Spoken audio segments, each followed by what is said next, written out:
I'm Ray. And I'm Jenny, and we're Weber Family Reviews, and this is our 40 to 31. You're not allowed in this table, Shadow. Sorry about that. Let's start over. Okay, yeah. Hi, I'm Ray. And I'm Jenny, and we're Weber Family Reviews, and this is our 40 to 31. So my 40 is a game that Ray kind of forgets we've ever played, and that's Imhotep. We'll see, I probably just mutilated the Egyptian here. It's, worker placement, resource management. There's a dual version. We haven't been interested in trying that one. This plays just fine 2-player. This is definitely a game we'd like to get to the table again here soon, just because I think Ray actually likes it. He just can't remember it.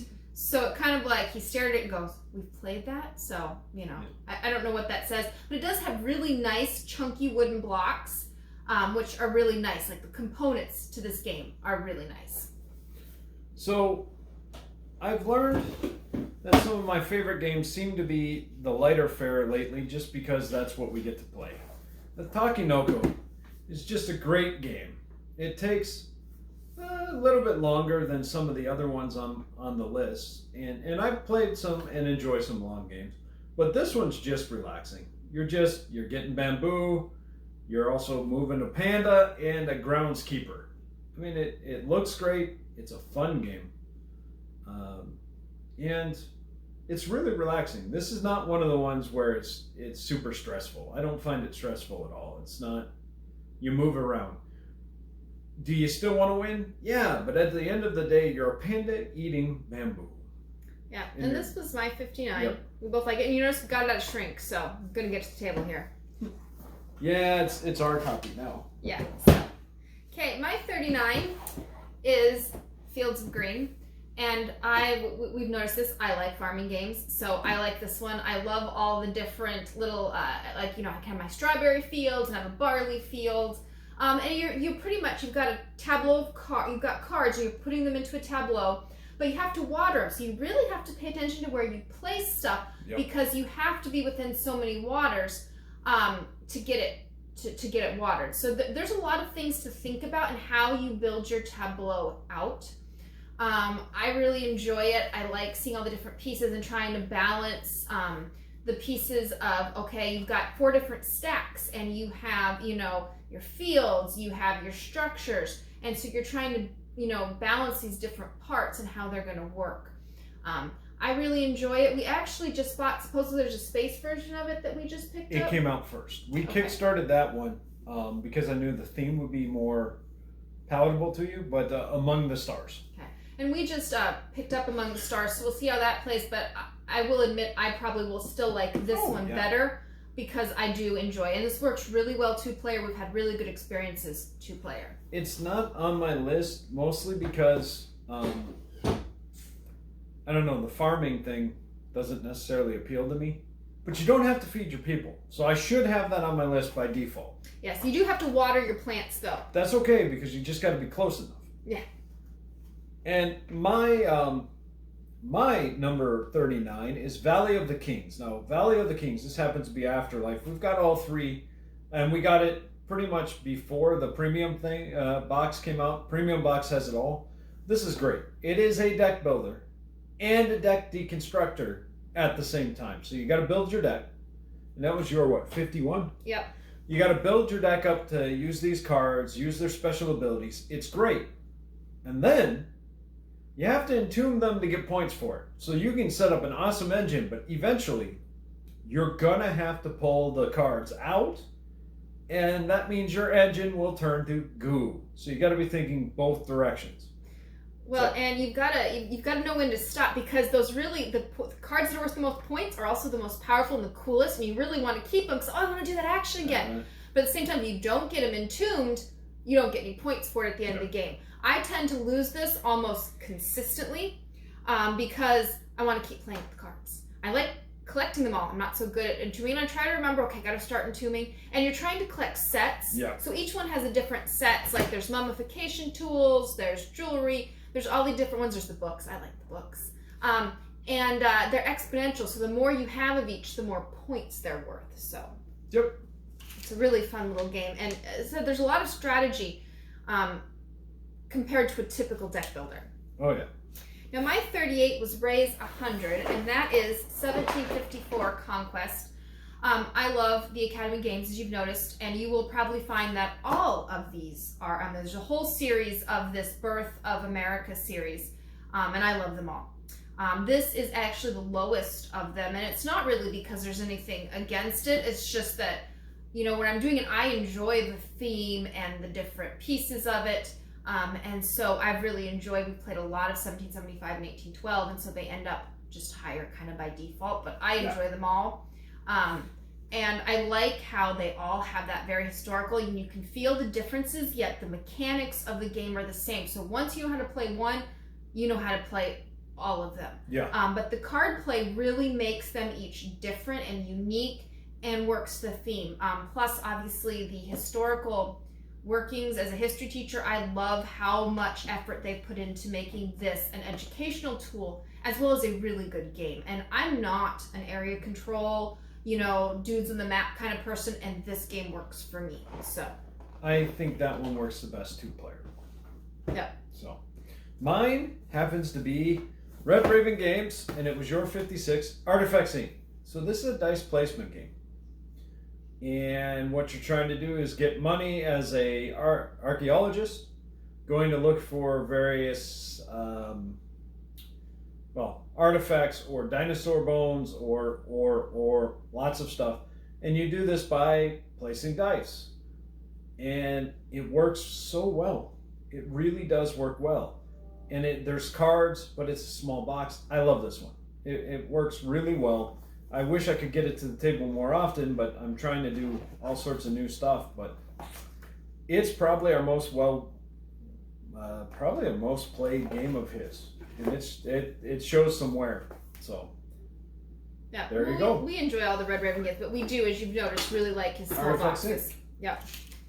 Okay, my 37 is actually a game that probably is one of our most played games. Oh yeah. And this is Draftosaurus. It was raised 56, and it's because we play this with the kids constantly. This is a 10 to 15 minute game, and it's just such great, easy, it's fun.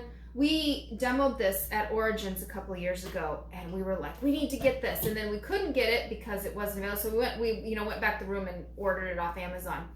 There's 2 new expansions for it coming out. They're not yet shipping, or at least we can't find them, and Cool Stuff for us is impossible. If anyone from Cool Stuff is listening, please fix your shipping so it's not stupid to Alaska. Let it go. Anyways, so we're waiting for those 2, but given how much we play it, those are definitely, those are must-buys for us because our kids love this game. And the dinosaur meeples in this game are just fabulous. Like, I wish some other games had these dinosaur meeples. Yep. I don't have the openly hostile rage towards people that don't ship to Alaska for free, but you know, you can let it go. I'll work on it, maybe. I like the Dresden Files books. Love it. Now, Draftosaurus was my 56. This is not going to be on hers. This is a puzzle game. That's really what it is. The Dresden Files a cooperative card game, pure cooperative. It's very interesting. It's a puzzle game. Each of his books up through, I want to say side jobs, and changes are in here. And you play through the books, but it's a puzzle. You have 2 rows of cards. They have 4 things. Advantages, obstacles, enemies, and cases. And you want to have more cases solved than enemies left on the table at the end. And there's a resource. It's a finite resource they call fate points that you spend cards for or discard cards to get back. But unlike most of them, most card games, you don't draw each turn. The draws are almost always either a one-time use ability from a character that one of you is playing, or one of the advantages. And that's it. You're probably not drawing a lot. So the cards and how you use them become really important. So it is a puzzly game, but it's one that I've played the app probably more than the card game that we have. But the card game we have is, I mean, there's wear on the back of the the box because we played it often enough. So I like it. Dresden Files card game. My, what? 38? 37. 37. We're on 37. 37. I don't mind the game. It's just I don't have the same interest in the book series he does, and I think it's one of those games. It's a good game regardless of whether you've read the books or not. Yeah. But if you've read the books, it's going to be one of those. I really want to play this because you're going to enjoy the theme. Do you want to be Mouse the dog? I do like being some of the different characters. Yes. Okay, we are on 36, and I have Waggle Dance. And this is a little fun dice game, and you've got different choices, and I just think this is such a cute game. Yep. I like, there's a couple of other B games that came out. I haven't played them. Recently, yeah. Yes, but this one I just think is so cute. You've got the different colors that you're trying to collect, and the different actions, and you've all got your little honeycomb you're building out on your side, and you've got all these different things, and you're trying to, you know, put eggs on them. There's lots of cool, fun things you get to do. It's quick, it's easy, and it's pretty, it's light, it's enjoyable. Fits right into what I enjoy in a game. Right, but it is definitely not small. No, it's not. It's a little box, but it requires a lot of table space. Long. I found that at Adepticon, clearancing it out. Somebody had it. It's hard. It was hard to find, but it definitely is. It's not on my list. It could just be I forgot. I don't remember where it ended up, but it is a great game. It is. I really enjoyed it. And I really enjoy my number 36, Fleet Wharfside. Fleet, the original Fleet game is fun, but it's got a couple of things that just don't flow as well, especially two-player. Fleet Wharfside is a card game that does actually flow pretty good. You're trying to get, fish, just like the other ones, but what you're doing is you're either going to market or you're going to the wharf, and you're buying buildings and you're buying contracts and fulfilling contracts. Very similar to the original one, but I think it flows much better. I think the big thing too is this one works better two-player, and since we play so many games two-player, this is the one. This was my 82. It's a good. We both enjoy it, and again, I still like the full Fleet, but this is the better two-player game. Yeah. I will say so. Now my 35 is Monchi Coral, and this is. I just enjoy this, even though I consistently lose this one. I do. I get distracted, do other things, etc. But I enjoy this. I like that you get to, put your different buildings, and that the more buildings you get, the more chances that on any turn someone's going to roll something that's going to give you stuff, and you get resources not only on your turn, but on other people's turns. And depending on the color, some stuff, if they roll it, they have to give you money. It only happens on your turn. Some turns happen on everyone's turn. Yep. And you have the choice of how many dice you roll. So you can always only roll one dice and concentrate on 1 through 6. Or, okay, now I'm going to roll 2 dice and I'm going to go 1 through 12. So there's a lot of choices in this game, and it gives you some really good options. I just really enjoy it. Yep. I think it's good. And we did rebuy when they reprinted it. They really fixed it in that all they really did was they split it into 2 parts, a 1 through 6 and a 7 through 12. And you've got 2 different decks. And seriously, you could take your original copy and just do that, and it fixes the problem. It would be really easy to get stuck in the original game because no one could buy, nothing out there that was appropriate for where you were in the game. And you could get stuck. Well, this fixes it. And it's such a simple fix, but it works beautifully. And so even if you don't want to buy the new copy, why? Just divide your deck into half and fixes it, so... Well, and they've got the 25th anniversary that just came out, and I think they have all the expansions and do that. So I think that's it. That one was Target exclusive, if I remember correctly. We buy a lot of games at Target. We have our own video on Target. Carson City. Good friend of mine, Carl. He introduced this to us, to me, and I love it. It's a worker placement game and a city building tile placement game where you're trying to get resources, do things. In many worker placement games, if somebody takes your spot that you need, nothing you can do about it. This one, you can have a shootout. To get them off of because they messed with you, you can kick them off yours. That's awesome. So you're putting your meeples on different actions, or you're putting them out into the field as you build Carson City. You also have, everybody picks a role at the beginning that gives you different things that help create the city, help you set up your actions, give you money, those types of things. This is just a great game, and it's on my 2 for $20 to make sure I play it a couple extra times this year. Yeah, so. It was my 66. I like pretty much all worker placements. If you play some Marty Robbins while you play it too, it's even better. But I like I like my old country. Oh, that's real country. Someone gonna die in the song. Yeah, so see, goes right with the shootouts. Okay, my 34 was Ray's 88, and that is San Juan. This is a game we've played so much of. Oh yeah. And it works so well two-player because of the way it works. It's like we have no problem. You just do the governor twice, but because it goes back and forth, it flows really nicely. Whereas you can't play Puerto Rico two-player. I don't think you can. I think you can. And there's rules for okay. it. Well, anyways, this one plays well two-player. I don't think Puerto Rico does. I think that's the difference.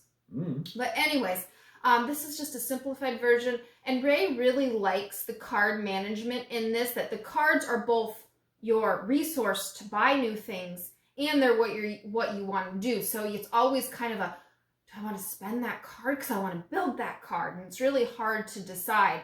And so there's always that. And he really likes the city, which we've started playing. Yeah. I prefer this one to the city. But both work good, and as I said, we've played so much of this, and we just really enjoy it.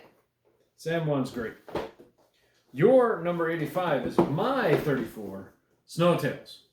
Because racing games are cool when they have card management.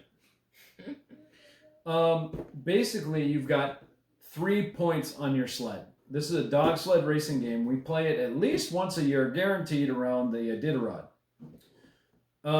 So it's a dog sled race, but you've got 2 cards up front for your 2 sled dogs and a break. And what you do is you add those 2 values together, minus the break, and that's how many spaces you go. How you figure out if you go left or right or just straight is if the numbers are different. You will always drift to the faster dog. So if you got a 2 and a 4, you're going to drift 2 spaces. But you have to play the same number card out of your hand. So if you got 2 2s, great, you're in good shape. You can replace both of them and have yourself go straight. If you don't, you got to figure out which direction you're going to drift so you don't crash into things and eventually wreck your sled. So yeah, well, because when you run into something, you get a damage card, and they go face forward, and you can never discard it. So instead of having 5 cards, you now have that card and 4. And eventually, if you get all that, your sled's rubble and you lose. But you can like coast if it's what you're doing. But it really hurts to take those damage cards. And you do sometimes want to drift because you need to be able to turn, but then you have to undo it to, turn the other way. So there's a lot of strategy in this one that aren't in some of the other race games. Like it. Snowtails, 34. Yep. And, okay, my 33 was Ray's 50, and that is renpark. And this is a polyomino game. We really enjoy this one. It's pretty, it's simple. You get to build your different little bear parks. It's just enjoyable. I mean, there's lots of good choices, but it's not hard. And when you're done, you have a pretty little park in front of you. And usually although someone wins and finishes, everyone's usually pretty close at the end. We seldom have blowouts. Even though, obviously the people who finish, slide first and get the larger statues can get a pretty good chunk, but still. There's a fair bit of strategy because you have to make sure you've always got, choices in front of you. You get them based on what you cover up. And you can get more than one, which means then you've got choices for future and can give yourself, okay, I can just cover up some blanks. Yep. So a lot of good strategy built in this one. It works great 2 players. It works great 4 players. We've never really had a bad player count with this game. Yep. I'm still yawning today, and it's like the middle of the day this time. Yeah, we purposely did this in the middle of the afternoon so Ray would be awake. I wore myself out. He had to go cut some trees in the backyard. That's his excuse. Yeah. I don't know how this didn't make her list. Spirits of the Wild. This one... I think this is much like Waggle Dance with you. I just didn't really think about it. We do play a lot of this, and our kids like this one. This one is... It was at Target. It's Mattel. Confused the heck out of me. But what it is you're trying to use actions to get stones and put them in to fill in various spirit animals. And you get points by filling them in. And just the way the actions go and the way it works to get points and where you get the jewels. And you've got larger spirit animals that give you extreme powers, but you can only do that once per turn when you restart all of your things. And that can, or once per 4 cards or 4 actions. Yeah, because you get it when you flip back over your cards, but you can only do it if you have so many flipped over. So there's definitely a control on it. And you're just trying to get these shiny gems, put them in the spots. But there's also a coyote that you can move around to prevent your opponent from putting gems anywhere at a certain spot, not anywhere. So you can really mess up their plans, but you don't get them often, and you got to flip 2 cards to be able to move them. It's great. Actually, one of the best 2-player games that I think exists. Well, and we've given so many copies of this one as gifts. We give it as a wedding gift a lot, so. It went on clearance. We bought 1,000 of them. Yes. And we give board games for every occasion. We think there's no occasion that does not warrant. We give them to baby showers. Funeral. We give them at weddings. I wouldn't give somebody. Yeah. I wouldn't give them a gift at a funeral. Well, you could give them a solo game. That's cruel. Do your thing. You're done talking now. Okay. Weirdo. My 32. I'm just looking for things. It was your 90. I don't know why you put this game so low. See, he's the weirdo. Is Azul, and this is Summer Pavilion, but we own all 3. We don't particularly like the second one, but we own it anyways. And actually, I didn't buy it. I'm usually the completionist. The second was not my fault. I like it better than she does. Yeah. This is my favorite. This is the 3rd one. This is probably my favorite. I love that you get to keep all your stuff and put them out all at once, so it gives you a lot more control. And it feels like you really control where stuff goes a lot better. It gets you a lot more planning. But I love the original. I think they're all pretty. I love just how nice the components are. They feel so good in your hands. And it's a really simple and quick game. It's relaxing. And there's really nothing bad to say about Azul. I just enjoy it. I think my biggest problem with 2 was I think they tried to overcomplicate it a little too much. And I would rather play Sagrada than number 2. And I love Sagrada too. That's probably... Yes, but at the same time, they're all really good. I don't think you could go wrong with any of the trilogy. So why did I put it 90? Because I think it's a great game. I think it's pretty. There's a lot of games I will pick over it. See, I like it a lot of nights, and we're just looking for something quick to throw down. I love like a game of Azul. Yep. My number 32 is Compounded.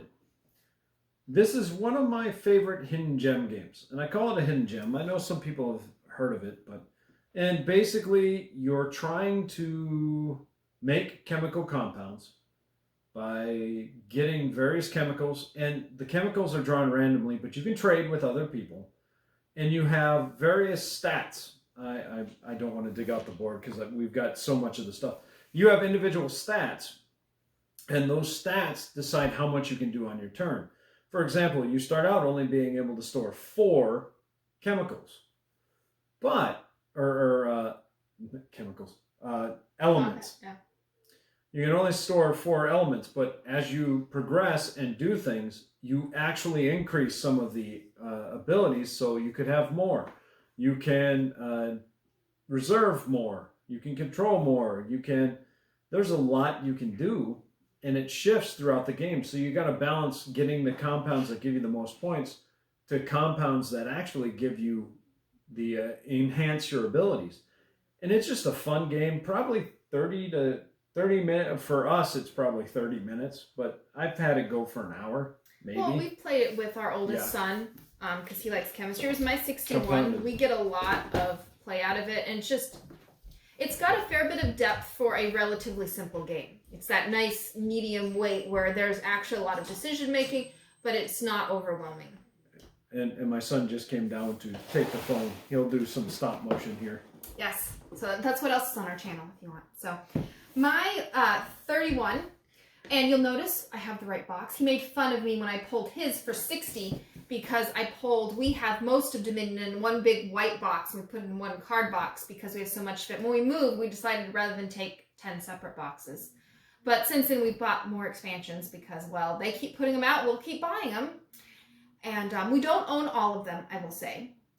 We got rid of a couple we moved, and I have no need to buy them. I'm being really good there. But we enjoyed it. I love I love deck building. This was probably one of the very first games that got me into the hobby. I still enjoy it. And I mean, it is themeless. It's completely themeless. But I still really enjoy all the different cards. I like all the different pieces. It doesn't matter that I consistently lose this because I get distracted buying cards instead of buying victory points, which is how you win. Ray's really good on focusing on, the strategy to win. I get distracted. One of the things we do is we have the app on our phones and our Kindles, and we just randomize. We pick, we'll pick one of the bases, Intrigue or the base, and then we pick one of the expansions and just randomize. And we never play the same set twice. I will sometimes, if it gives me and I'm like, oh, all these are 6 points or something, I will change out one or two. Yeah. But in general, we play with whatever we do, and we've never had a problem with that. So we really enjoy it. I would say that as much as people talk about it as a starter game, it's not really a starter game because you have to keep track of both buys and actions. And if you want to start someone on deck building, I would use one of the Cryptozoic versus this. But once you've played a couple, this is a great game to get out. And it's pretty easy once you know the deck. Oh, yeah. Once you get the basic mechanics, it's really easy. And really, you only ever have to know 10 cards at a time because that's all it's ever out. So even if you needed to review with someone who's fairly new and go over how each of the 10 cards work, it's 10 cards. And you're done. And okay, we get to play this. And they only have to focus on that. Yep. Whereas you're not trying to focus on, the millions of combinations there are. You can work it out, I'm sure. Okay. This one gets to be Cult of the New. Gods love dinosaurs. The theme is hilarious. You get a bunch of prey animals and they expand. Then you get the predators to eat the prey and expand. And then dinosaurs come along, eat the predators, and you get points.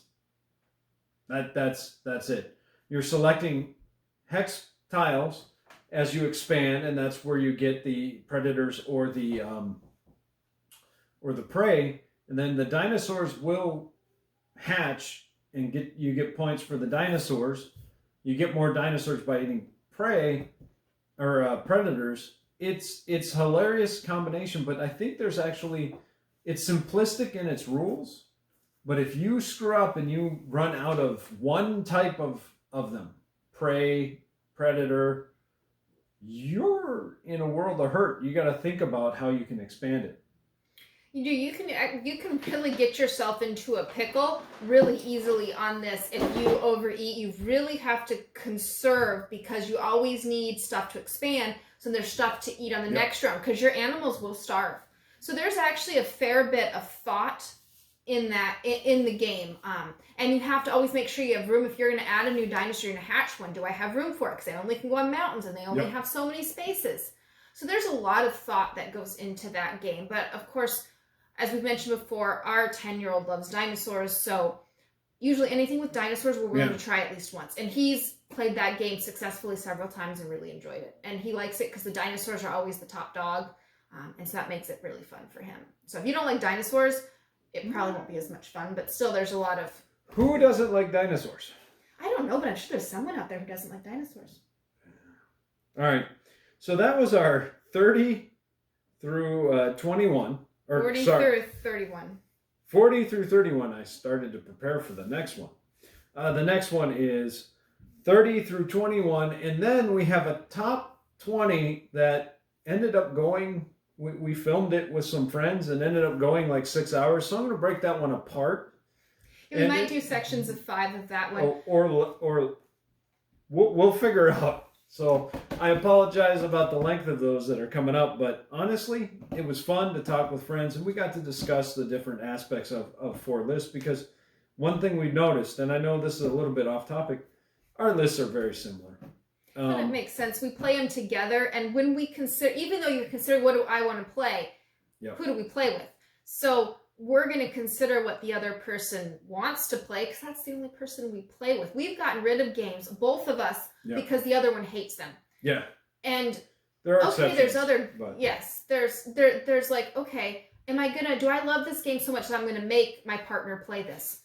And that's sometimes where it goes. So most of our games overlap. So we tried to get some different viewpoints in. So our 1 through 20, we've got actually 4 top 20s, and hopefully you'll get some different viewpoints in that. Yeah. And I think we might be doing that for a couple of other videos too. I like that. Yeah, we might do so. We'll try to keep the time limit on those a little bit better though. All right. Thanks a lot, and see you in the next video.